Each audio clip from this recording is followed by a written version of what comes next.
minutes. Okay, hello. This is take two, and hopefully my computer doesn't crash this time.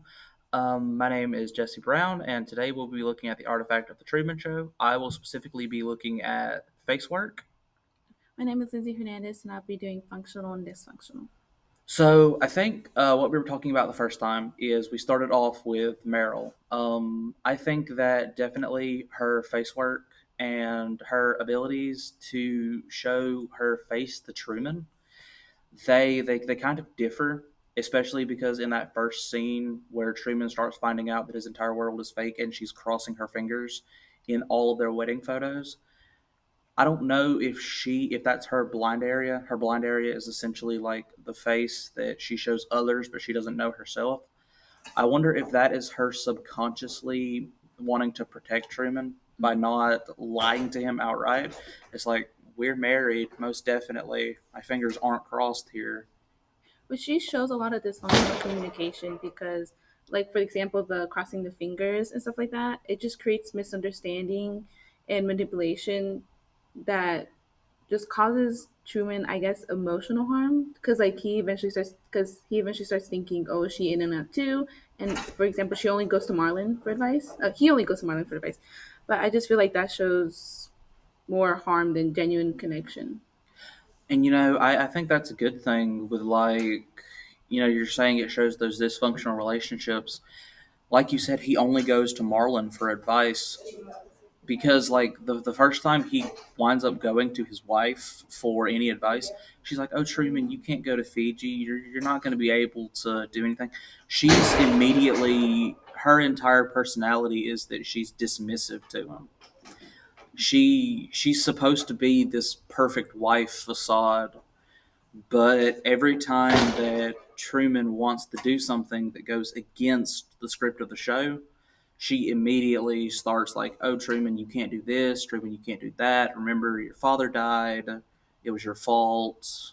Which leads Truman to lead more on Marlon than his wife. And that's kind of funny because even in that, like, we don't ever see Kristoff interact with Meryl specifically. I don't believe so, at least.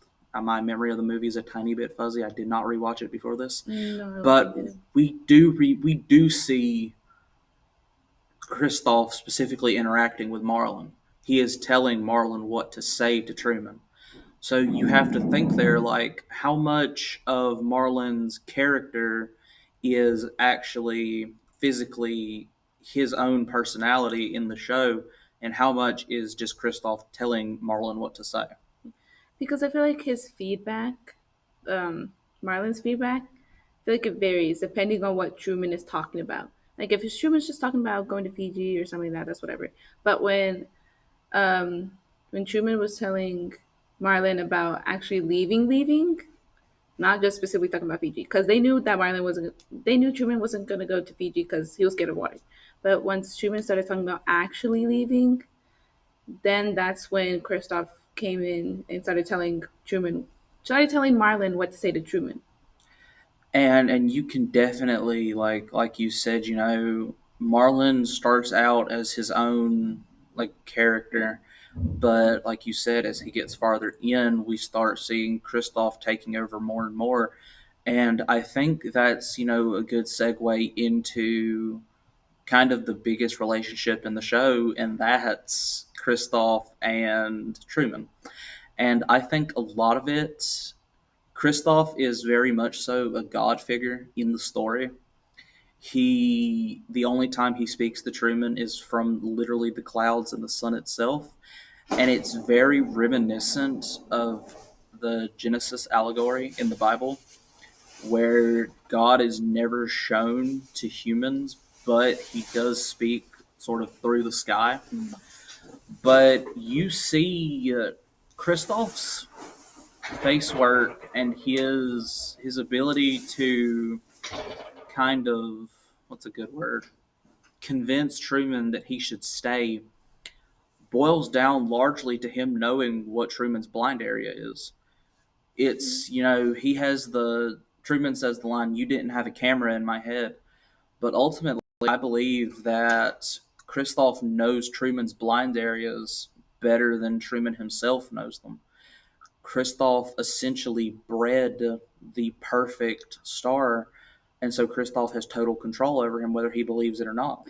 And when Christoph was trying to convince Truman to stay, he was saying stuff like, "Oh, you should stay with me. Like I built this world out for you."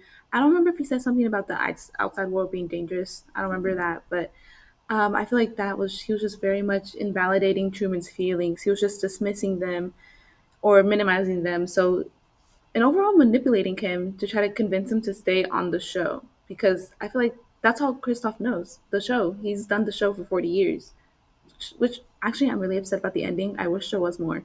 But after the show's done, what's left for Christoph? I think, I feel like that is a large portion of it. Like you said, what happens after the end? What does Kristoff do? Because we know from the movie that Truman has no real parents. Truman was an orphan. He is legally the ward of the company that makes the Truman Show. So how does this kind of creates a this kind of creates a difficult relationship between Truman and Kristoff because Kristoff truly believes, and you can see this in his facial expressions, in his personality. He believes he's doing what's best for Truman. I feel like he believes there's generally a authentic relationship, authentic communication between them two, but in reality, there's not because Christoph didn't even reveal himself to Truman until he was in his 40s, Yeah, and so I feel like in Christoph's head, there's a genuine, authentic relationship between them, but in reality, there's not. and I think, and we were told not to go into it, but I think it is okay to name drop it. Like it is a parasocial relationship, Mm. and you can kind of you see definitely how dysfunctional it is, but you can really see that Kristoff loves Truman, and it's really interesting to me because at what point do you call Kristoff a villain? Would you say that a villain is stroking their hero's cheek at night while he sleeps because he feels this fatherly love to the person that he's keeping trapped? I feel like he tries to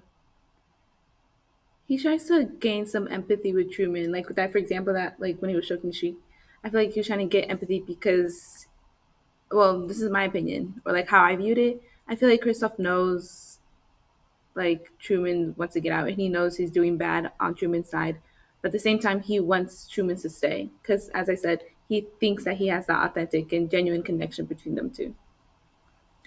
And I definitely think that this is, Kristoff truly believes that this is the perfect world. But the thing is that he's created this perfect world, but it's ultimately fake. Even the relationships are faked. Even the face work that the friends Truman has are fake.